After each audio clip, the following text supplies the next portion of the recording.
محترم حاضرین، میں نے آپ حضرات کے سامنے ابھی سورہ کوثر کی ایک آیت پڑھی ہے۔ اس مناسبت سے انشاءاللہ آج میرے جو جمعے کا خطبے کا عنوان ہے وہ ہے عید الاضحیٰ۔ یہ جو ایام چل رہے ہیں یہ ذی الحجہ کے وہ ایام ہیں جن کی قرآن و حدیث میں شریعت میں بڑی اہمیت ہے۔ ان دنوں کے بارے میں پیارے رسول محمد صلی اللہ علیہ وسلم نے ارشاد فرمایا کہ اللہ رب العالمین کو ان ایام میں کیے گئے اعمال بہت زیادہ پسند ہیں۔ تمام دنوں میں جو اعمال کیے جاتے ہیں وہ تو اللہ رب العالمین پسند ہی کرتا ہے، لیکن ان ایام میں جو عمل کیے جاتے ہیں ان کی بڑی فضیلت ہے اور بڑا درجہ ہے ان کا۔ کیوں؟ اس کی ایک وجہ ہے، کیونکہ اسلام کے 5 ارکان ہیں اور پانچوں ارکان عبادت سے تعلق رکھتے ہیں۔ رمضان کا مہینہ سال میں ایک بار آتا ہے صرف۔ اگر ہم چاہیں تو نفلی روزے ہر مہینے رکھ سکتے ہیں، لیکن ان 10 دنوں میں رمضان کے نہیں تو نفلی روزے تو ضرور آ جاتے ہیں۔ یوم عرفہ کا روزہ ہے، اس دن ذکر و اذکار کی بڑی فضیلت ہے۔ کل یوم عرفہ ہے اور ذکر و اذکار کی بڑی فضیلت ہے۔ عرفہ کے وقوف عرفہ میں کہا جاتا ہے کہ جو دعا مانگتا ہے مومن بندہ وہ قبول ہوتی ہے، اور جو دعا کے لوازمات ہیں اگر اس کو پورا کرتا ہے تو۔ ان ایام کی اس لیے فضیلت ہے کہ اس میں وہ تمام ارکان اسلام کی پابندی ہو جاتی ہے جن پر اسلام کی بنیادیں ہیں۔ سب سے پہلے تو قربانی ہمیں اس چیز کو یاد دلاتی ہے کہ پیارے رسول محمد صلی اللہ علیہ وسلم کی زندگی قربانیوں سے بھری ہوئی۔ ابو الانبیاء حضرت ابراہیم علیہ السلام کی زندگی پوری کی پوری آزمائش و امتحان کی زندگی تھی۔ جب دعوت و توحید کا کام شروع کیا آپ کو اپنا گھر چھوڑنا پڑا۔ اس کے بعد میں معاشرے کے لوگوں نے اللہ کی جانب بلائے جانے کی پاداش میں حضرت ابراہیم علیہ السلام کو آگ میں ڈالا۔ آپ نے بخوشی اس میں داخل ہونا پسند کیا۔ اس کے بعد جب بڑھاپا آ گیا تو اولاد کی خواہش ہوئی۔ اللہ رب العالمین سے دعا کی، اللہ رب العالمین نے اولاد سے نوازا، اور وہ چہیتی اولاد، وہ لخت جگر جو بڑھاپے میں ابراہیم علیہ السلام کو ملی اسماعیل علیہ السلام کی شکل میں، آپ کو خواب میں دکھایا گیا کہ آپ کو اس عزیز ترین چیز کو اللہ کی راہ میں قربان کرنا ہے۔ حضرت ابراہیم علیہ السلام فوراً تیار ہو گئے۔ قرآن و حدیث کا اگر ہم مطالعہ کریں، اور ہمیں کرنا چاہیے، تو پتہ یہ چلتا ہے کہ ابراہیم علیہ السلام کی پوری زندگی امتحان اور آزمائش سے بھری ہوئی تھی، اور آپ نے ہر ابتلا، ہر آزمائش کو اللہ کی جانب سے پورا کیا۔ اسی لیے ابراہیم علیہ السلام کو سورہ بقرہ میں اللہ رب العالمین نے کہا کہ ہم تم کو پورے جہان کا امام بناتے ہیں، تمام لوگوں کا تم کو امام بناتے ہیں۔ پتہ یہ چلا جو لوگ ابتلا اور آزمائش سے گزرتے ہیں وہ اللہ کے مقرب بندے ہوتے ہیں۔ اللہ رب العالمین سب کو نہیں آزماتا ہے، اللہ رب العالمین چنندہ لوگوں کو آزماتا ہے۔ اگر ہماری اور آپ کی ابتلا و آزمائش ہو رہی ہے، سمجھ لیجئے کہ اللہ رب العالمین آپ اس کے قریب ہو رہے ہیں۔ اللہ رب العالمین نے آپ کو چن لیا ہے مومن بندوں کے لیے۔ ہماری ابتلا و آزمائش اگر ہو رہی ہے تو سمجھ لیجئے کہ انبیاء والا کام ہم سے اللہ رب العالمین لینا چاہتا ہے۔ ابراہیم علیہ السلام نے جو خواب پورا کیا اسی کی یاد میں ہم قربانی مناتے ہیں، عید الاضحیٰ مناتے ہیں۔ اسلام کا کوئی بھی فیسٹیول، تہوار حکمت سے خالی نہیں، اس کے پیچھے بہت بڑی بڑی وجہ ہوتی ہیں۔ یہ جو ایام ذی الحجہ چل رہے ہیں ان کی اسی لیے فضیلت ہے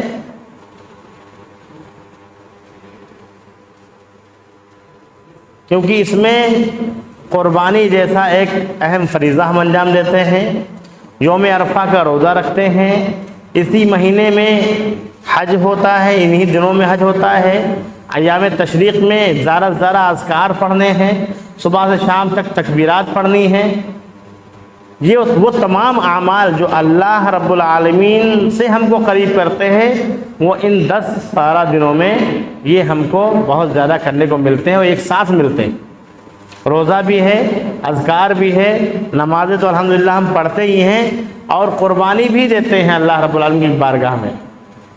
اب قربانی کے لیے چند شرائط ہیں کہ جو ہمارا جانور ہو، پہلی چیز تو سب سے اہم چیز ہے وہ ہے اخلاص نیت۔ قربانی کے تعلق سے آپ حضرات کو بہت سارے احکام ماشاءاللہ پتہ ہے، لیکن ضروری ہے یاد دلانا کہ قربانی ہماری دکھاوے کے لیے نہ ہو، ہماری قربانی میں اخلاص ہونا چاہیے۔ اللہ رب العالمین نے حضرت ابراہیم علیہ السلام سے جب بھی کہا، وَإِذْ قَالَ إِبْرَاهِيمُ أَسْلِمْ قَالَ أَسْلَمْتُ لِرَبِّ الْعَالَمِينَ، سورہ بقرہ سورہ نمبر 2 آیت نمبر 131 میں کہا اللہ رب العالمین نے کہ جب کبھی بھی ہم نے ابراہیم سے کہا کہ فرما بردار بن جا، فوراً ابراہیم علیہ السلام نے کہا ہاں میں فرما بردار ہوں، اے رب العالمین میں تیرا فرما بردار ہوں۔ جب جب پکارا اللہ رب العالمین نے ابراہیم علیہ السلام کو، تب تب فرما برداری کا اظہار کیا۔ آپ قرآن مجید پڑھیں تو 2 انبیاء کے بارے میں، 2 نبیوں کے بارے میں اور دونوں رسولوں کے بارے میں آیا ہے کہ لَقَدْ كَانَ لَكُمْ فِي رَسُولِ اللَّهِ أُسْوَةٌ حَسَنَةٌ، اور اسی طریقے کے الفاظ ابراہیم علیہ السلام کے بارے میں بھی ذکر ہوئے ہیں کہ تمہارے لیے ابراہیم اور ان کے ساتھیوں میں بہترین نمونہ ہے، اور اسی طریقے کے الفاظ ہمارے آخری رسول محمد صلی اللہ علیہ وسلم کے بارے میں بھی ذکر کیے گئے ہیں کہ لَقَدْ كَانَ لَكُمْ فِي رَسُولِ اللَّهِ أُسْوَةٌ حَسَنَةٌ۔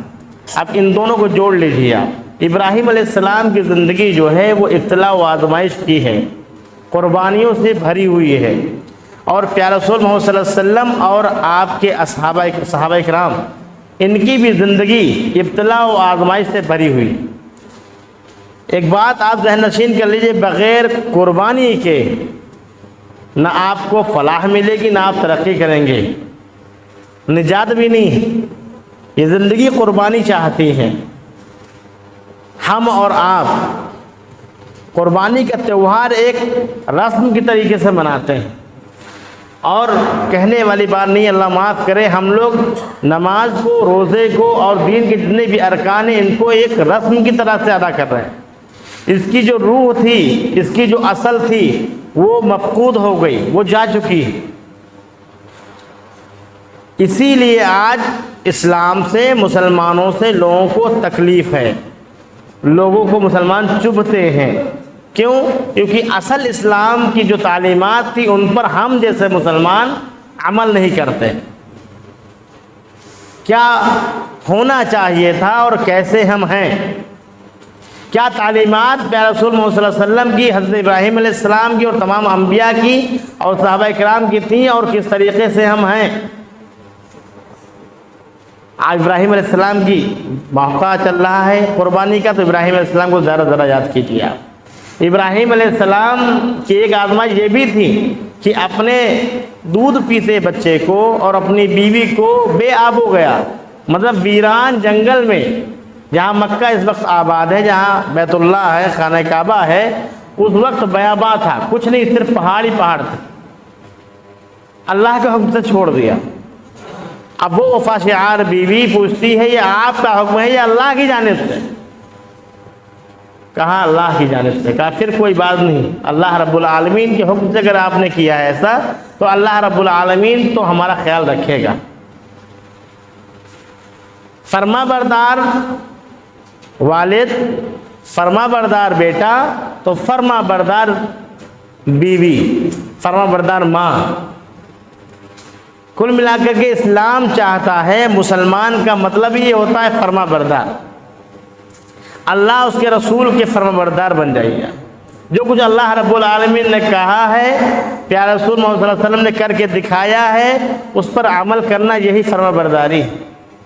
آج ہم وقت کی قربانی نہیں دے پاتے ہیں، آج ہم پیسے کی قربانی نہیں دے پاتے ہیں، آج ہم بہت ساری ایسی چیزیں ہیں جن کی قربانی نہیں دیتے ہیں، اسی وجہ سے اسلام کی سچائی، اسلام کی آبیاری ادھوری۔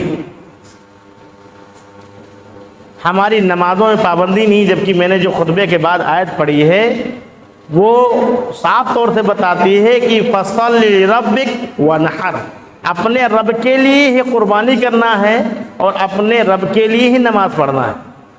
نماز میں بھی ہمارے دکھاوا ہے، اس میں بھی شرک کی آمیزش ہے، اور قربانی میں تو بولیے ہمت، ریاکاری ہی ریاکاری۔ ہمارا بکرا 15,000 کا ہے، اب کی 20,000 کا لائے، فلاں گاؤں سے لے کے آپ کے آئے، بہت اصرار کرنے پہ دیا، 30,000 مانگ رہا تھا۔ اس طریقے کی باتوں سے ہم اپنے اعمال کو ضائع کرتے ہیں۔ پہلی بات تو اپنے پیسہ ہی ضائع کر دیا، جس کے لیے ہم رات دن اللہ رب العالمین کی نافرمانی کرتے ہیں، وہ پیسہ، اور اس کے بعد اس پیسے کو بھی ضائع کر دیا ہم نے احسان جتلا کر کے، ریاکاری کر کے، دکھاوا کر کے۔ اللہ کا قرب حاصل کرنے کے لیے قربانی کی جاتی ہے۔ ہاں احادیث میں ہے کہ جیسی حیثیت ہو اس طریقے کا بکرا لے کر کے آنا چاہیے، بالکل لاغر، مرنے والا، بالکل ہڈی جیسا نہیں ہو۔ کیوں؟ اس کی وجہ ہے کیونکہ جتنا جانور آپ کا تندرست ہوگا اتنا ہی زیادہ آپ کے گوشت نکلے گا۔ اس کا مطلب یہ نہیں کہ آپ کا نام محلے میں سب سے اوپر لکھا جائے گا، ایسا نہیں، بلکہ آپ زیادہ سے زیادہ صدقہ کریں گے، گوشت کو بانٹیں گے۔ اسلام کا کوئی بھی فیسٹیول، کوئی بھی تہوار، کوئی بھی عمل حکمت سے خالی نہیں ہے۔ ہم 30 دن کے روزے رکھتے ہیں الحمدللہ، اس کے بعد ہم کو عید میسر ہوتی ہے۔ عید کی نماز سے پہلے اگر آپ نے فطرہ دے دیا ہے، فطرانہ دے دیا ہے، آپ کی جو سستی و کوتاہی رمضان المبارک کے مہینے میں ہوئی تھی، اس کا اگر آپ نے صدقہ نکال دیا فطرہ کی شکل میں، پھر تو عید کی نماز آپ کی ہوئی۔ اسی طریقے سے آپ نے اگر قربانی کے لیے جانور لیا اور یہ شو آف کرنے کے لیے کہ میرا نام محلے میں سب سے اونچا ہو جائے گا کہ بڑا اچھا بکرا یہ کرتے ہیں، تو آپ کی قربانی گئی۔ جیسے وہاں صدقہ کرنا ہے، فطرہ کرنا ہے، ایسے ہی عید الاضحیٰ میں بھی صدقہ کرنا ہے۔ جانور اچھا لیجئے، اپنی حیثیت کے مطابق لیجئے، اور کچھ چیزیں بتانی بہت ضروری ہیں۔ ایام تشریق، عید کے دن اور اس کے بعد 3 دن، 10 تاریخ کو قربانی کرتے ہیں، اس کے بعد 3 دن 11، 12، 13 کی عصر تک آپ قربانی کر سکتے ہیں، کوئی اختلاف نہیں ہے۔ جتنی وقت تک لوگ تکبیر کہتے ہیں اتنی وقت تک ہم قربانی کر سکتے ہیں، مسئلہ ختم۔ یہ دکھائیے، مسند احمد کی روایت دکھائیے، یہ سب آپ کو کرنے کی ضرورت نہیں۔ آپ تکبیرات کہہ رہے ہیں، یہی دلیل ہے کہ ہم ان کو عید کے دن مانتے ہیں۔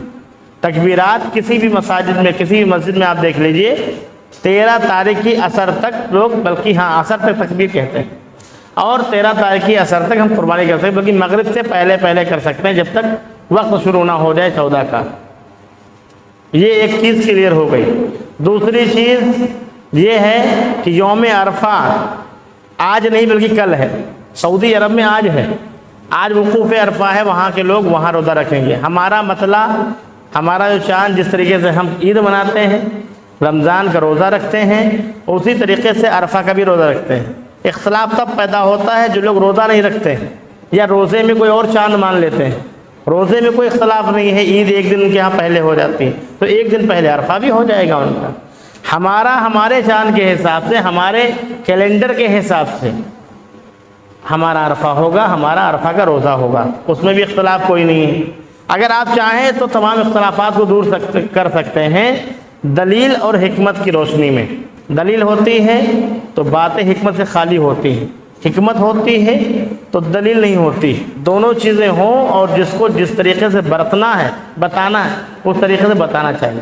تو میں عرض یہ کر رہا تھا کہ ابراہیم علیہ السلام کی زندگی پوری قربانی سے بھری ہوئی ہے، اور ہم اور آپ کی زندگی کا مقصد کیا ہے؟ یہاں پر ابتلاء و آزمائش۔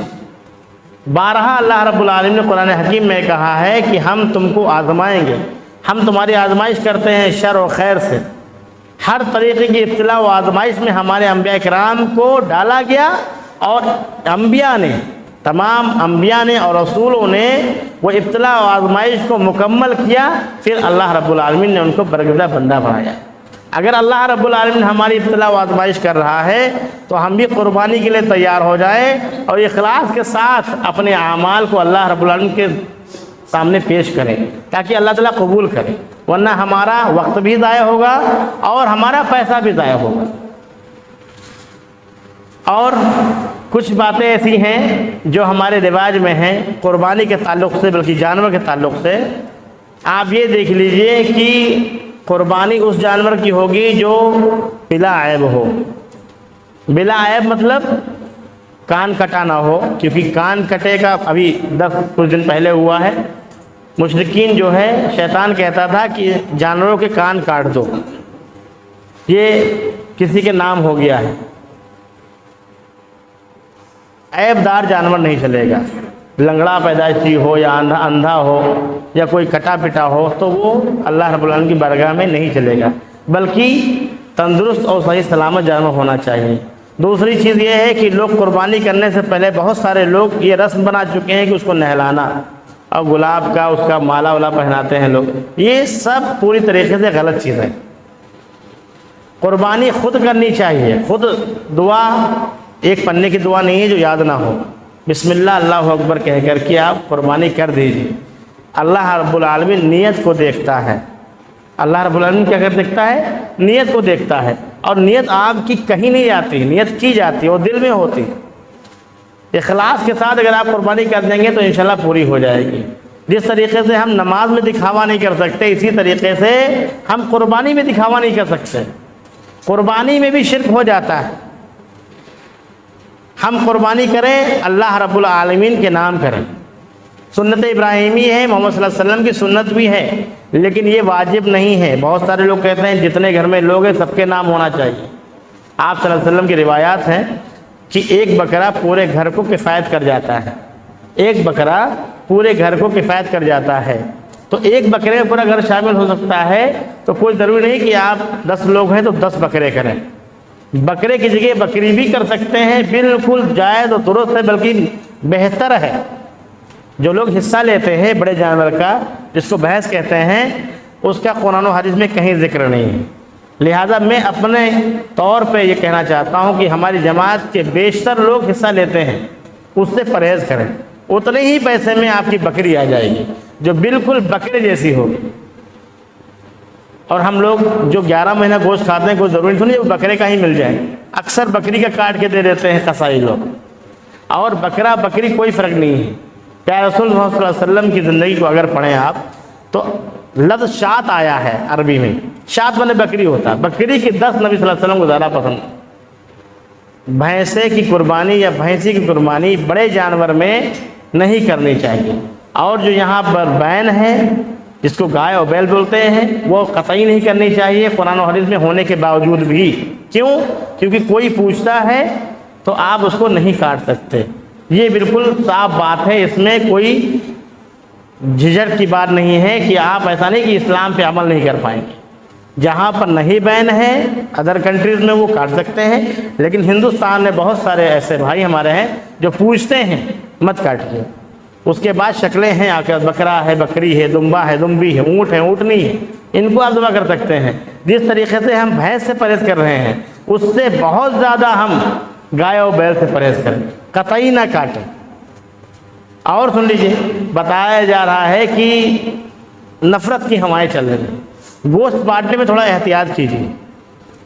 آپ لے کے جائیں گے بکرے کا، اور ہم برابر کہتے رہتے ہیں کہ گائے بیل تو کاٹنا ہی نہیں چاہیے، ہم تو یہ بھی کہتے ہیں کہ بھینس کی قربانی بھی نہیں ہوتی، اور قرآن و حدیث سے بالکل ثابت ہے یہ بات کہ بھینس کی قربانی قطعاً جائز نہیں ہے۔ سیدھے بکرا بکری کیجیے، کوئی اختلاف نہیں ہے، بانٹنے بھی کوئی اختلاف نہیں ہے۔ جس کو چاہے اس کو غیر مسلم کو بھی آپ چاہیں تو گوشت دے سکتے ہیں، اگر آپ کا رشتہ ہے تو صدقہ ہی کرنا ہے، مولد قلوب میں آتا ہے اس کو بھی دے سکتے ہیں۔ تو قربانی کے لیے اخلاص کے ساتھ ریاکاری اور دکھاوے سے بچیے، اور زیادہ سے زیادہ صدقہ کیجیے گوشت کا۔ اور روایت میں ہے کہ یہ ایام تشریق کھانے کے اور ذخیرہ کرنے کے اور کیا کرنے کے ہیں، کھانے پینے کے دن ہیں۔ کھائیے پیجیے، ذخیرہ کیجیے، ذخیرہ مطلب یہ نہیں کہ پورا بکرا آپ نے فریزر میں رکھ لیا. پہلے لوگ 3 حصے نکالتے تھے، ایک اپنا، ایک رشتہ داروں کا اور ایک فقیروں کا. حالانکہ صرف 2 حصے ہوتے ہیں، آپ کے حصے کا اور باقی بٹنے کا. بٹنے میں آپ کے رشتہ دار، محلے والے اور فقیر بھی آتے ہیں. یہ جو رجسٹرڈ فقیر ہے جن کو محوطہ وغیرہ بولتے ہیں، ان کو آپ مت دیجیے قطعی. یہ کھا کے دارو پیتے ہیں جا کر کے، ان کو قطعی مت دیجیے. جو آپ کے محلے کے مستحق لوگ ہیں ان کو زیادہ 2 بوٹی کا رواج ختم کر دیجیے بھائی. 2 بوٹی کا رواج آپ یقین مانیے جن کے گھروں میں قربانی نہیں ہوتی ہے وہ 2 بوٹی دیکھتے رہتے ہیں کہ کب 10 بوٹی ہوں گی اور ہم کچھ پکائیں گے. بالکل چلن بند کر دیجئے. یہ 2 بوٹی والا رواج بالکل بند کر دیجئے. جس کو دیجئے تھوڑا زیادہ دے دیجئے، 250 گرام یا آدھا کلو تک دے دیجئے. بھلے چند ہی گھر پہنچے وہ جو فقیر کا آپ جو بتاتے ہیں حصہ ان کو مت دیجیے، وہ مستحق نہیں ہیں، وہ رجسٹرڈ مانگنے کھانے والے ہیں. آپ اپنے علاقے میں، اپنے قرب و جوار میں، اپنے محلے میں جو لوگ مستحق ہیں ان کو دیجیے. جن کی گھر میں قربانی نہیں ان کو زیادہ دیجیے. 2 بوٹی کا چلن چھوڑ دیجیے. اور میں عرض کر رہا تھا کہ قربانی حضرت ابراہیم علیہ السلام کی زندگی کی مثال ہے. اللہ رب العالمین کا پسندیدہ عمل ہے، اس کو کرنا چاہیے. بہت سارے لوگ کہتے ہیں کہ ایسا ماحول ہے قربانی نہ کر کے ہم اگر صرف پیسہ صدقہ کر دیں ہو جائے گا. ایسا نہیں. یہ اسلام کے شعائر میں سے، اسلام کی کچھ چیزیں جو نمایاں ہیں، جن سے اسلام آگے بڑھتا ہے، جس کی وجہ سے اسلام کو تقویت ملتی ہے، وہ عید الاضحیٰ کا موقع بھی ہے. عید الفطر، عید الاضحیٰ 2 ہی عیدیں ہیں اور ان کو منانے کا بھی ایک مقصد ہے. اس کی پوری اسٹوریاں ہیں. اگر اس کو آپ کسی بہانے سے ماڈرن زمانے میں آ کر کے کہ وہ ہمارا ماحول تو ایسا نہیں ہے، یا ہم فلاں جگہ رہتے ہیں تو ہم کیوں نہ بچیوں کی شادی کر دیں جتنے بکرا لیں گے، اس طریقے بہت سارے ایسے نئے لوگ پیدا ہو گئے ہیں جو صدقے کے نام پر قربانی کو نیچے کر دیتے ہیں اور شادی بیاہ کرنے میں اس کو پیسے کو خرچ کرتے ہیں یا مسئلہ بتاتے ہیں، فتویٰ دیتے ہیں. ایسا نہیں ہے. جو قربانی ہے اس کو کوئی دوسرا عمل نہیں پا سکتا. قربانی جیسا عظیم عمل اس کو دوسرا نہیں پا سکتا. اگر اتنی اہم نہ ہوتی تو پیارے رسول اللہ صلی اللہ علیہ وسلم نہیں کرتے. ہر سال کی نبی صلی اللہ علیہ وسلم نے. اس کا مطلب یہ بھی نہیں کہ واجب ہے، واجب نہیں، سنت ہے، سنت موقدہ ہے. حضرت ابوبکر رضی اللہ تعالیٰ عنہ نے اپنے دور میں بھی 1 سال چھوڑ دی تھی، نہیں کی تھی، تاکہ امت کو پتہ چل جائے کہ یہ کمپلسری نہیں ہے. جس کی استطاعت ہے وہ کرے. اور کرنے کے پیچھے اللہ کا قرب، اللہ کے قریب ہونا، اللہ کو اپنا محبوب بنانا، یہ اصل ہونا چاہیے. کیوں؟ پیارے رسول اللہ صلی اللہ علیہ وسلم کے بارے میں اور حضرت ابراہیم علیہ السلام کے بارے میں بتایا گیا ہے، قرآن حکیم میں ہے کہ اللہ رب العالمین نے دونوں کو اپنا خلیل کہا ہے، دوست کا. تو اللہ رب العالمین کے قریب ہونے کے لیے ہم قربانی کریں، دکھاوے سے بچیں. آخر میں اللہ رب العالمین سے دعا ہے کہ اللہ رب العالمین ہم سب کو اخلاص کے ساتھ قربانی کرنے اور اس میں زیادہ سے زیادہ صدقہ و خیرات کرنے کی توفیق عطا فرمائے. آمین. اے اللہ جہاں کہیں مسلمان پریشان حال ہیں، اللہ ان کی پریشانی کو دور کر دے. آمین. اے اللہ جو قرض میں ڈوبے ہوئے بھائی ہیں، اے اللہ قرض کی ادائیگی کو سہیل پیدا کر دے. آمین. اے اللہ جو بیمار ہیں ان کو شفائے کاملہ عاجلہ عطا فرما. اے اللہ جو انتقال فرما چکے ہیں، ابھی کل رات میں ہمارے محلے میں ایک نثار بھائی تھے، نثار ٹیلر، ان کا انتقال ہو گیا. اور دن میں مٹی تھی رئیس عثمانی صاحب کے بیٹے کی. اللہ تعالیٰ جتنے بھی انتقال کر چکے ہیں سب کی مغفرت کر دے. آمین. وآخر دعوانا الحمدللہ رب العالمین.